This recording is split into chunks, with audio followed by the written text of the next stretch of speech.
Assalamualaikum warahmatullahi wabarakatuh. Di sini saya akan mempresentasikan hasil diskusi kami. Kami dari kelompok 9 yang beranggotakan Naswa Ambia Maiswari, Cahya Dukurnia, Salva Merindina Bokap. Materi pertama akan dibacakan oleh Naswa, materi kedua oleh Salva, dan materi ketiga oleh Cahya.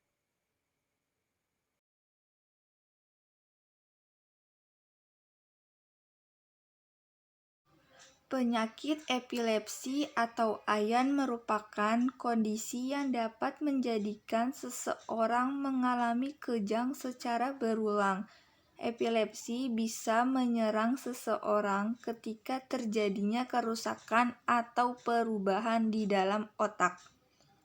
Di dalam otak manusia, terdapat neuron atau sel-sel saraf yang merupakan bagian dari sistem saraf. Setiap sel saraf saling berkomunikasi menggunakan impuls listrik.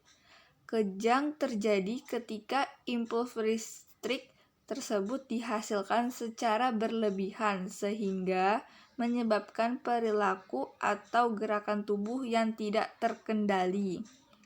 Faktor resiko yang pertama adalah usia.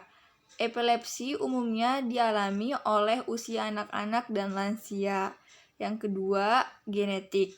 Riwayat kesehatan yang dialami oleh anggota keluarga dapat menjadi pemicu penyebab epilepsi. Yang ketiga, cedera pada kepala. Cedera kepala dapat menjadi penyebab epilepsi. Yang keempat, ada stroke dan penyakit vaskular. Stroke dan penyakit pembuluh darah atau vaskular lainnya dapat menyebabkan kerusakan otak yang dapat memicu kondisi ini. Yang kelima ada demensia. Selanjutnya ada infeksi otak. Peradangan pada otak atau sumsum tulang belakang dapat meningkatkan resiko terkenanya epilepsi. Selanjutnya ada riwayat kejang di masa kecil. Kejang dapat disebabkan oleh demam tinggi. Pada kondisi ini, anak lebih rentan mengalami epilepsi. Gejala epilepsi. Kejang berulang merupakan gejala utama epilepsi. Karakteristik kejang akan bervariasi dan bergantung pada bagian otak yang terganggu pertama kali dan seberapa jauh gangguan tersebut terjadi. Jenis kejang epilepsi dibagi menjadi dua berdasarkan gangguan pada otak, yaitu yang pertama, kejang parsial. Pada kejang parsial atau vokal, otak yang mengalami gangguan hanya sebagian saja.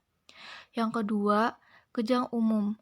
Pada kejang umum atau menyeluruh, gejala terjadi pada sekujur tubuh dan disebabkan oleh gangguan yang berdampak kepada seluruh bagian otak. Penyebab epilepsi. Poin pertama, epilepsi idiopatik. Disebut juga sebagai epilepsi primer. Ini merupakan jenis epilepsi yang penyebabnya tidak diketahui. Sejumlah ahli menduga bahwa kondisi ini disebabkan oleh faktor genetik keturunan. Poin kedua, epilepsi simptomatik.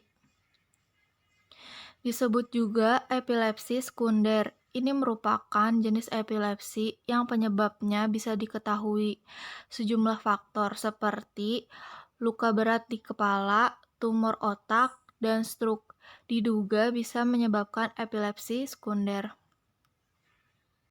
Obatan penyakit epilepsi. Belum ada metode dan obat untuk menyembuhkan epilepsi. Namun ada obat untuk mencegah terjadinya kejang, yaitu obat yang dapat menahan gejala epilepsi, sehingga pengidapnya dapat melakukan aktivitas sehari-hari dengan normal.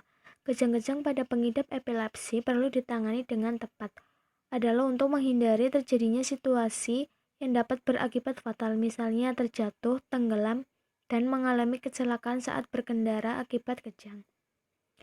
Cara pencegahan penyakit epilepsi selain dengan obat, penanganan epilepsi juga perlu ditunjang dengan pola hidup yang sehat, seperti olahraga secara teratur, tidak mengonsumsi minuman beralkohol secara berlebihan, serta diet khusus.